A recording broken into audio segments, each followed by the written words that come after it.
하나님께서 또 하나 하신 게 있습니다. 그 에덴 동산을 짓고 나서 그곳에 보기에 너무 아름답고 또 먹음직한 나무들로 가득 지고 그야말로 에덴 동산은 숲으로 풍성함을 이루게 된 것입니다. 그런데 이 에덴 동산 가운데 우리 인간에게 아주 중요한 나무가 하나가 있었습니다. 여러분 그게 뭔지 기억하십니까? 그게 뭐겠습니까? 선악입니다.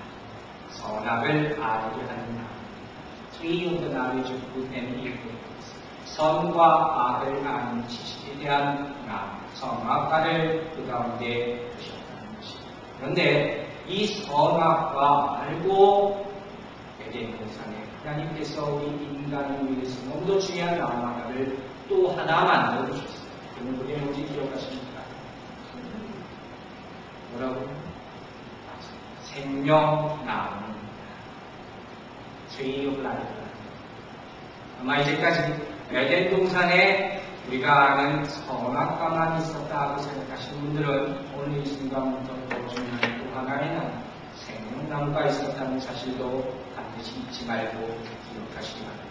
그리고 나서 거기 있었던 아담과 하와는 그만 하나님의 명하신 것, 선악과를 먹지 말라는 명령을 어기고 불순종하는 죄를 저지르는 그로 말미암아서 그 결과로 인해서 결과적으로 결국 에덴 동산에서 쫓겨나고 만다 하는 것이 우리가 일반적으로 알고 있는 에덴 동산의 스토리입니다.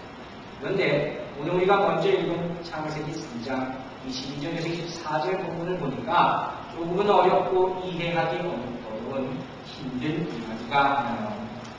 자, 여러분 본문을 보시면서 한번 생각해 보시면 제가 이 본문을 읽으면서 이해할 수 없었던 이야기 가운데 하나는 무슨 뜻이냐?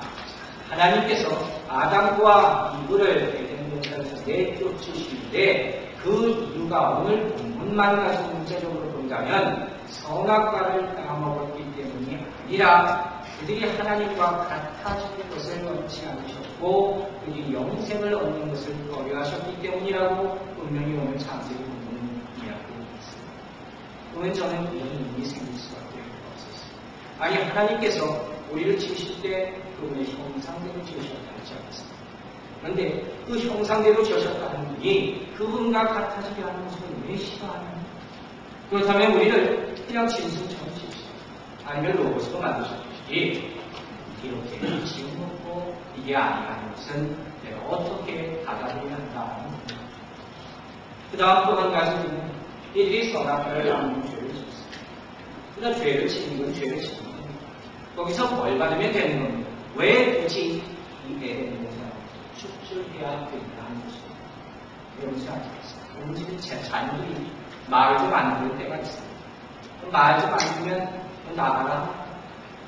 혹시 그런 말씀 있으면 죄송합니다. 냉장고에 있는 거 뭐 하나 훔쳐먹으면 너 집에 나가서 들어오지 마라 이렇게 하니까 좀 그렇지 않죠. 그런 부모가 있겠습니다. 하물며 하나님이 그러셨어요. 쫓아내셨다는 거예요. 거기다가 마지막 26절을 보니까 우리 눈에 익숙한 듯 또 그렇지 않은 듯한 말이 하나 나오는데 그것이 뭐야? 바로 생명나무의 길이다 하는 말입니다. 여러분 이제 우리가 교회가 4년이 됐기 때문에 생명의 길이라는 말은 이제 많이 익숙할 줄로 믿습니다. 그러나 오늘 창세기 동에 나오는 생명나무의 길이라는 것은 조금 더 틀린 말입니다. 문제는 하나님께서 왜 이와 같이 생명나무의 길로 가는 것을 친히 막으셨냐는 것입니다. 오늘 보면 그룹들과 화영동으로 막으셨다 하는 것입니다. 여러분 생각해보세요. 서기에서 우리는 생명의 근본이 하나님을 믿습니다. 하나님 우리에게 생명을 주셨고 그렇기 때문에 우리는 이 피조물들은 다 하나님께로 향하는 마음을 가질 수밖에 없는 것입니다. 그런데 오늘 본문을 보니 친히 그곳으로 가는 길을 막으셨다 이렇게 이야기합니다. 자, 이것을 우리는 어떻게 이해하고 받아들여야 하겠냐. 이 구절만 본다면 참으로 우리가 이해하기 힘든 영원히 풀리지 않는 이 생명에 관한 문제를 가지고 평생 동안 고민하면서 실험할 수밖에 없다는 결론에 이르게 됩니다. 생명의 시작도 모르고 과정도 모르고 끝도 모르는 상태에서 불안해하면서 우리는 살아야 한다는 것입니다. 그러나 우리에게 참으로 감사한 것은 성경은 그냥만 있는 것이 아니라 신약성경 합쳐서 66권이 다 온전한 하나님의 말씀이요, 이 66권의 말씀은 다 온 인류의 구원을 위한 하나님께서 준비하신 말씀이라 하는 것입니다. 그래서 오늘 저는 나중에 그 사도행전의 말씀을 통해서 창세기의 문제와 일과 이론을 들어보려고 합니다. 우리가 사도행전 강의를 시작했습니다.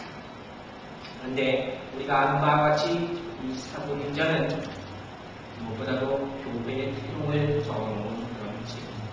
교회의 시작이 나타나 있는 책이 바로 사도행전입니다.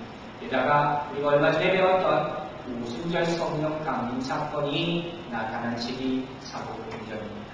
성령 역사를 생각할 때 우리는 항상 사도행전 2장을 보게 되는 겁니다. 그리고 얼마 뒤에 가면 사도 바울의 3차에 걸친 전도 여행에 관한 스토리가 전개되어 나갑니다. 그때가 되면 또 굉장히 재밌는 얘기들이 나옵니다. 자, 우리가 사도행전은 이와 같은 책이다 이렇게 생각했는데 알고 보니까 거기 플러스 굉장히 중요한 의미가 하나 있습니다. 그것이 무엇이냐? 사도행전은 구원에 관한 책이라는 것입니다.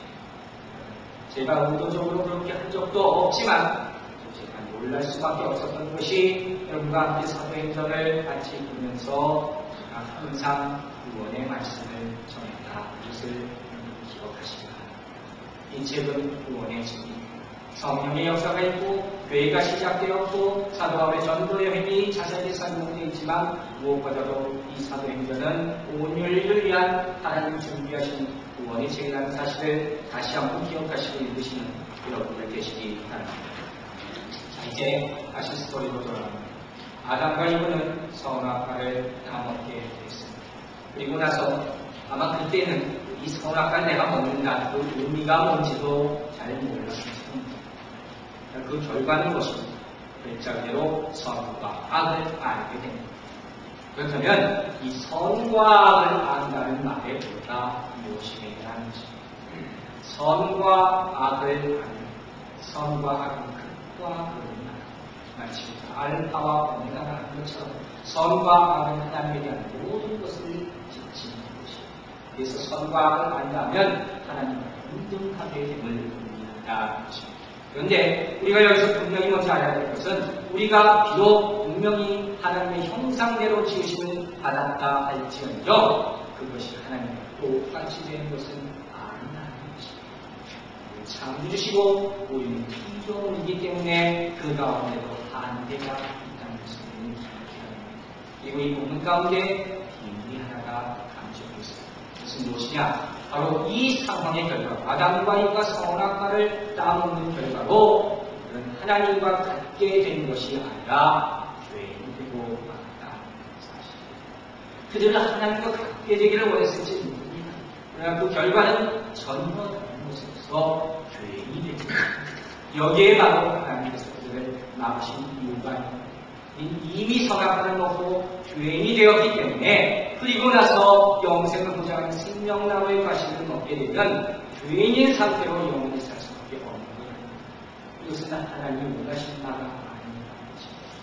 하나님께서는 그들이 생명나무로 가까이 오지 못하도록 직접 막으신 것입니다. 여러분, 하나님의 사랑은 한 가지도